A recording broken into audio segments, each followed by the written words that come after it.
आज आपण सोड्याचं कालवण बनवणार आहोत।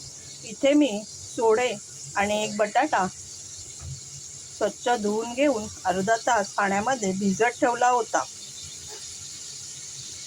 आता कढईमध्ये तेल गरम करून त्यामध्ये एक कांदा कापून घालायचा आहे। कांदा चांगला गुलाबी रंगाचा झाला की मग आपण त्याच्यात मसाले टाकणार आहोत। आता आपण यामध्ये अर्धा चमचा हळद टाकणार आहोत आणि 1.5 चमचा लाल तिखट मसाला आणि चवीपुरतं मीठ। इथे मी वाटण टाकणार आहे खोबऱ्याचं जे नेहमीच सांगते ते खोबरं, टॅमॅटो, हळद, लाल तिखट मसाला आणि धणे पावडरची पेस्ट आणि ते पण चांगलं मिक्स करून घेणार आहोत।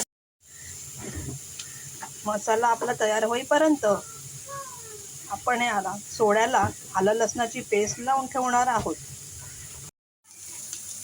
आता आपण त्यामध्ये सोडे टाकणार आहोत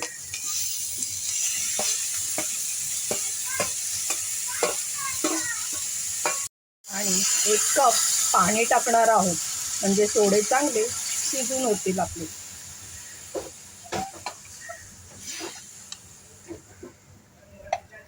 आणि झाकण ठेवून अर्धा तास शिजत ठेवणार आहोत। अशा प्रकारे आपले सोडे शिजलेले आहेत। सोड्यांचा वयसटपणा थोडा घालवण्यासाठी मी त्यामध्ये 3 कोकम टाकणार आहे आणि जरा 5 मिनिटं कढ घेणार आहे।